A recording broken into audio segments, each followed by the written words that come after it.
আর্থিক ঝুঁকি এড়াতে ঋণ দেওয়ার আগেই ব্যাংকারদের গ্রাহকের ফাইন্যান্সিয়াল লিটারেসি সম্পর্কে জানা দরকার। একই সঙ্গে ঝুঁকি ব্যবস্থাপনায় নীতিমালার সঠিক বাস্তবায়ন জরুরি।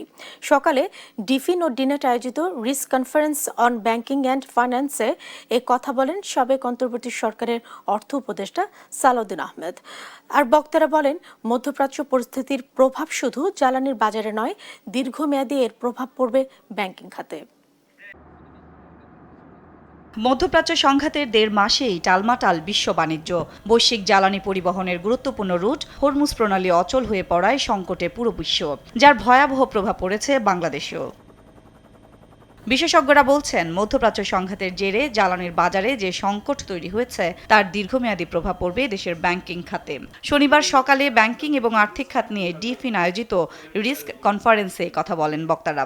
এই মুহূর্তে দেশের অর্থনীতি বড় ধরনের পরিবর্তনের মধ্য দিয়ে যাচ্ছে উল্লেখ করে তারা বলেন, বিশ্ব অর্থনীতির সঙ্গে সম্পৃক্ততা বাড়ায় ঝুঁকিও বেড়েছে।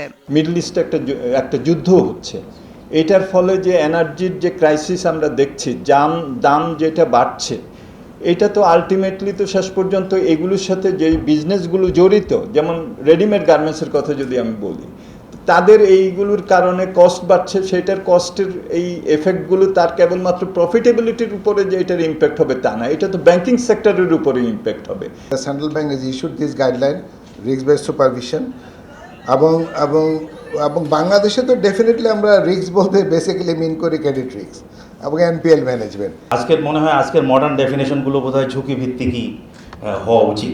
একেবারে মানুষের কাছে ডিপোজিট নেই আর লোন দেই, তার নাম ট্রেডিশনাল ব্যাংকিং, সেই জায়গা থেকে বোধহয় সরে আসার সময় আসছে। আর সাবেক অন্তর্বর্তী সরকারের অর্থ উপদেষ্টা ডক্টর সালেউদ্দিন আহমেদ বলেন, বাংলাদেশে ঝুঁকি ব্যবস্থাপনায় অনেক নীতিমালা থাকলেও এর সঠিক ব্যবহার হয় না। বাইরের হস্তক্ষেপ বন্ধ না হলে আর্থিক খাতে শৃঙ্খলা ফেরানো সম্ভব নয় বলেও জানান তিনি। আমাদের প্রবলেমটা হলো এখানে অ্যাপ্লিকেশনটা, মানে অ্যাপ্লাই করাটা, এখানে একটু ঝামেলা হয়।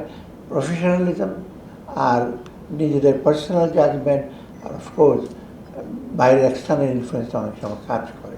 ঝুঁকিভিত্তিক তদারকি ব্যবস্থার উদ্যোগকে ইতিবাচক হিসেবে দেখছেন বক্তারা। এক্ষেত্রে স্বচ্ছতা নিশ্চিতের তাগিদ দেন তারা। চেয়ারম্যান হতে কম্পিউটার ধারে কাছে গেছে। সাদিয়া লাবনী, দেশ টিভি, ঢাকা।